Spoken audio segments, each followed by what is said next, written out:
नमस्कार, सलाम साथियों। स्वागत है आप सभी लोगों का एक नए वीडियो में।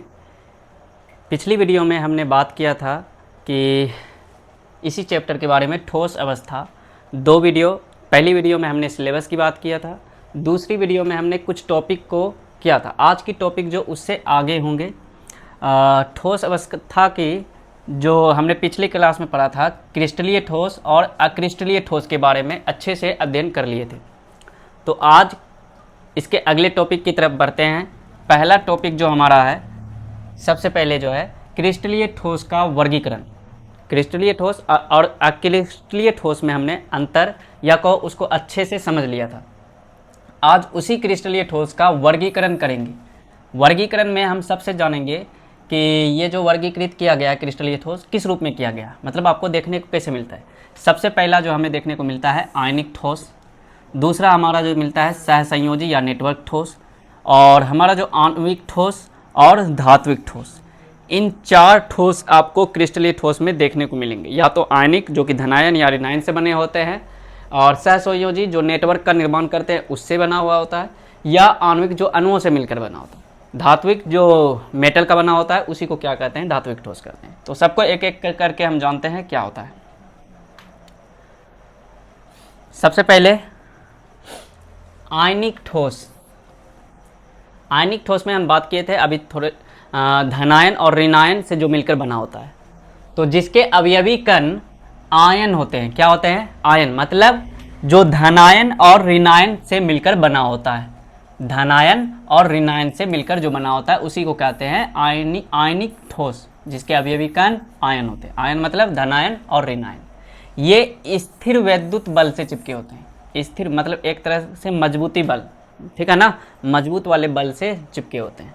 इसके एग्जाम्पल है NaCl और KBr। NaCl को किस तरह से रहते हैं, NaCl, ये रहते हैं Na+ और Cl-। इसमें देखिए ये आयन और ये आयन, धनायन और ऋणायन इस तरह से जुड़ा हुआ है, इसलिए इसे बोलते हैं आयनिक ठोस। अगला जो है हमारा सहसंयोजी ठोस।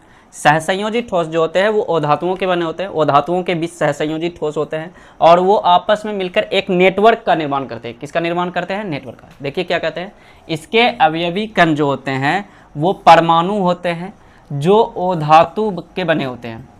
ये सहसंयोजी बंध से जुड़े होते हैं और एक नेटवर्क बनाते हैं जिसे सहसंयोजी ठोस कहा जाता है। जैसे एग्जाम्पल में हीरा जो है एक सहसंयोजी ठोस है और इसे नेटवर्क ठोस भी बोला जाता है। क्यों? क्योंकि हीरे की एक कार्बन की संरचना में 4 कार्बन आते हैं और उन सबके एक एक कार्बन में फिर 4 कार्बन आते हैं। इस तरह से एक जाल तैयार होता है। क्या तैयार होता है? जाल। तो इस तरह से क्या तैयार होता है, एक नेटवर्क या जाल तैयार होता है, जिसे क्या कहते हैं, नेटवर्क ठोस कहा जाता है। अगला जो है हमारा है आणविक ठोस। आणविक ठोस क्या होता है? आणविक ठोस अणुओं से मिलकर बना होता है। किससे मिलकर बना होता है? अणुओं से। जैसे आप पीछे ही बात कर रहे हैं, परमाणु, अणु या आयन के ही आपके क्रिस्टल बने होते हैं, ठीक है। तो जिसके कारण अणु होते हैं उसे क्या कहते हैं? आणविक ठोस। आणविक ठोस आपके 3 प्रकार के होते हैं, जैसे ध्रुवीय, अध्रुवीय और H बॉन्ड। ध्रुवीय क्या होते हैं? जिसमें प्लस माइनस आ जाए, थोड़ा सा भी प्लस माइनस आ जाए। क्या आ जाए? थोड़ा सा भी आपका प्लस माइनस आ जाए तो उसी को कहते हैं ध्रुवीय, प्लस माइनस, ठीक है। तो इसके एग्जांपल लेते हैं, जैसे HCl, इसमें थोड़ा सा क्या है, H+ होते हैं, Cl- होता है। और ये अगला जो मिलेगा H+ होंगे और Cl- होंगे। ये आपस में जो इतना बड़ा आपका जो क्रिस्टल बन रहा है ये आपके ध्रुवीय होते हैं, क्योंकि ये प्लस माइनस वाले कैटेगरी में आते हैं। अध्रुवीय में प्लस माइनस नहीं होंगे, अर्थात ये अधातुओं से मिलकर बना होता है। ये भी अधातु है, बट इसमें क्या है, प्लस माइनस की कैटेगरी आ जाती है। अध्रुवीय में आपका क्या होता है, जैसे I2, एक I2 दूसरे I2 के साथ, मतलब एक अणु दूसरे अणु के साथ वंडर वॉल बल से चिपके होते हैं, जो कि कमजोर बल होते हैं। वंडर वॉल बल। हाइड्रोजन बंध क्या होते हैं? H bond. H बॉन्ड बनाने के लिए हमें हाइड्रोजन की आवश्यकता होती है, जैसे H2O, इसको ऐसे लिखें, HO H, इस तरह से। अगला HOH, तो इस और ये ऑक्सीजन और हाइड्रोजन के बीच बन जाएगा H बॉन्ड। अब क्यों बनते हैं उसकी भी चर्चा कर लेते हैं। तो विद्युत ऋणात्मक जैसा एक चीज़ होता है केमिस्ट्री में, विद्युत ऋणात्मक,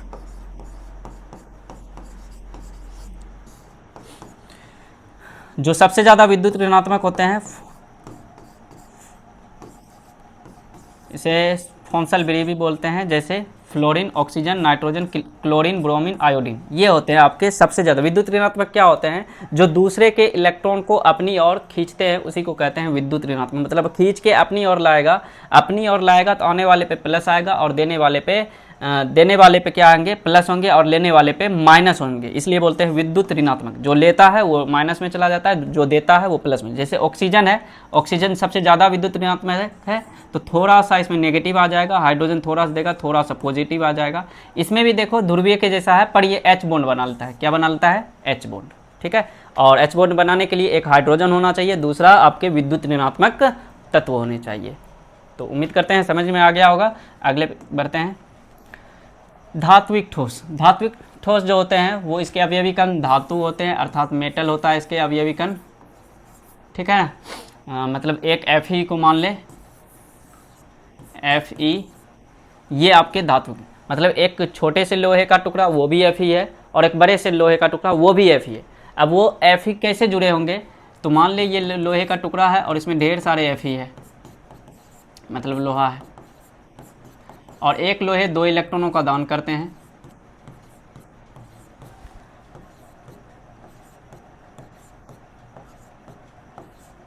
एक इलेक्ट्रॉन 2 इलेक्ट्रॉनों का दान करते हैं, तो इसका Fe इस वाले इलेक्ट्रॉन को ले लेता है और इसका Fe इस वाले इलेक्ट्रॉन के ले लेता है, ठीक है ना।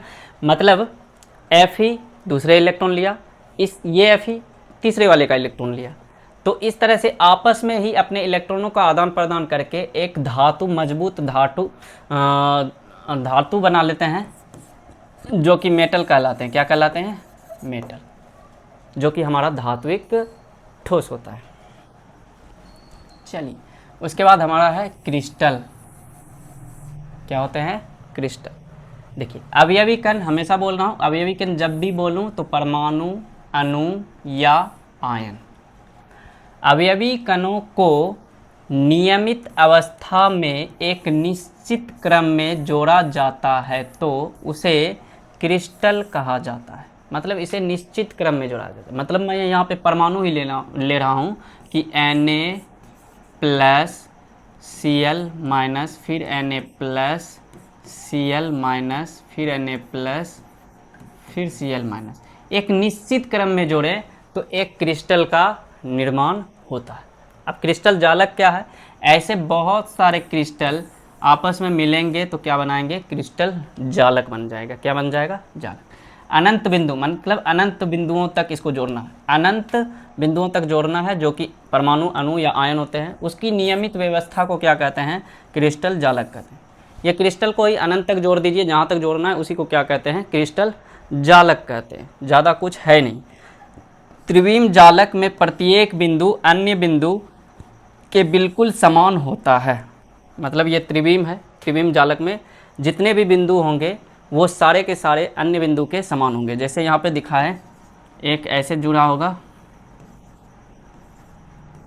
इसका प्रत्येक बिंदु ये है आपका, इस तरह से नियमित अवस्था रहती है इसकी। ये क्या बनेगा आपका, देख लेते हैं।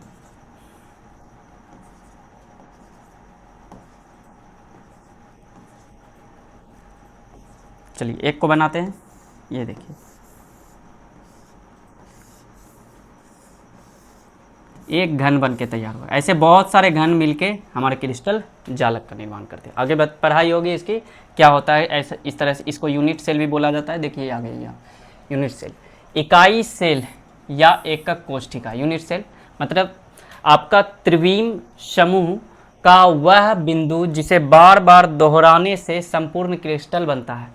त्रिविम समूह वही परमाणु, अणु या आयन को, हर एक बिंदु को जिसे बार बार दोहराने पर एक क्रिस्टल बन जाए। मतलब देखिए एक तरह का क्रिस्टल बन के तैयार हो गया आपका इस तरह से।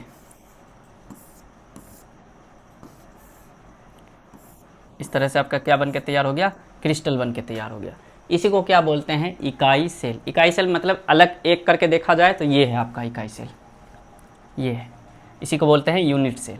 अब यूनिट सेल में आपको एक चीज़ और जानना ज़रूरी है, इसके पैरामीटर, मतलब ये वाला टॉपिक जो है अगले स्लाइड में आपको बताया जाएगा। जैसे ये रहा पैरामीटर, देखिए एकक कोष्ठिका के पैरामीटर, मतलब एकक कोष्ठिका को नापने के लिए एक पैरामीटर बनाया गया। इस एकक कोष्ठिका के अभिलाक्षणिक गुण को दिखाता है ये चीज़, पैरामीटर, ठीक है ना। फिर से पढ़ते हैं, एकक कोष्ठिका को दर्शाने के लिए कुछ पैरामीटर की आवश्यकता होती है। ये पैरामीटर इस एकक कोष्ठिका के अभिलाक्षणिक गुण मतलब क्या, मतलब इसके लंबाई और कोण को दिखाता है, ठीक है। तो देखते हैं, ये पैरामीटर अक्षीय लंबाई और अक्षीय कोण के रूप में होते हैं। अक्षीय लंबाई देख लीजिए, अक्षीय लंबाई क्या होता है, एकक कोष्ठिका के तीनों किनारों की लंबाई अक्षीय लंबाई। तीनों किनारों देख लीजिए क्या है, कोई एक बिंदु को पकड़ो और इसके 3 किनारे होंगे, पहला किनारा, दूसरा किनारा, तीसरा किनारा। एक को मान लिए यहाँ पे ए माना गया, दूसरे को बी माना गया और तीसरे को सी माना गया। तो ये है आपके अक्षीय लंबाई जो ए बी सी से बना होता है। अक्षीय कोण, किनारों के मध्य जो कोण होंगे उसी को क्या कहते हैं, अक्षीय कोण कहते हैं, जिसे हम अल्फा, बीटा या गामा से दिखाते हैं। जैसे यहाँ देखिए अल्फा, बीटा और गामा से दिखाते हैं इस तरह से। तो ज़्यादा कुछ है नहीं ये पैरामीटर, और ये एग्ज़ाम में आता है, इसलिए अगले टॉपिक की तरफ चलते हैं। क्रिस्टल के प्रकार, क्रिस्टल जो होते हैं वो 7 प्रकार के होते हैं। ये पैरामीटर से ही, जो पैरामीटर अभी देखे कि अल्फ़ा, बीटा, गामा और भुजाएं जो होती है ए बी सी, उसके अनुसार ये 7 प्रकार के होते हैं। सबसे पहले जो घन्य है पहला, इसमें जो ए बी सी सब आपस में बराबर होते हैं और अल्फ़ा, बीटा, गामा सब 90 डिग्री का होता है। उसके बाद होता है द्विसमलंबाक्ष, जो कि ए बी बराबर होता है परंतु सी आपका बराबर नहीं होता है, और लेकिन अल्फ़ा, बीटा, गामा सब 90 डिग्री होता है। तीसरा विषम लंबाक्ष, जिसमें ए बी सी कुछ बराबर नहीं होता है लेकिन अल्फ़ा, बीटा, गामा सब 90 डिग्री होता है, यह विषम लंबाक्ष। चौथा है आपका षटकोणीय, जिसमें ए बी बराबर होता है लेकिन सी बराबर नहीं होता है, और अल्फ़ा, बीटा 90 डिग्री होता है लेकिन गामा 120 डिग्री होता है, सब अलग अलग होता है इसमें। और पाँचवा त्रिसमनताक्ष, जिसमें अल्फ़ा भुजाएं सब बराबर होता है, ए बी सी सब बराबर, और अल्फ़ा, बीटा, गामा ये बराबर नहीं होता है 90 डिग्री, 90 डिग्री होता ही नहीं, मतलब इसके अलावा दूसरा कोई हो जाएगा। उसके बाद छठा है एक नताक्ष, ना अल्फ़ा, बीटा, गामा कोई बराबर नहीं होता है, सॉरी भुजाएं जो ए बी सी नहीं बराबर होता है आपस में, लेकिन अल्फ़ा और गामा 90 डिग्री होता है, बीटा 90 डिग्री नहीं होता है। उसके बाद है त्रिनताक्ष, जो कि 7वां है, जिसमें ना भुजाएं बराबर होता है ना ही आपके कोण बराबर होते हैं। सबसे बेकार क्वालिटी का ये होता है त्रिनताक्ष, और सबसे अच्छा ये घन्य होता है, जिसके बारे में यहाँ लिखा गया है। देखिए 7 क्रिस्टल समुदायों में सबसे घन्य सबसे सम्मित है, मतलब सबसे अच्छा है, और असम्मित जो है, असम्मित वो हमारा है त्रिनताक्ष, सबसे बेकार क्वालिटी का होता है। तो उम्मीद करता हूँ आप लोगों को ये टॉपिक समझ में आया होगा। तो ऐसे ही टॉपिक आपको अगले लेक्चर में मिलेंगे, तब तक के लिए अलविदा।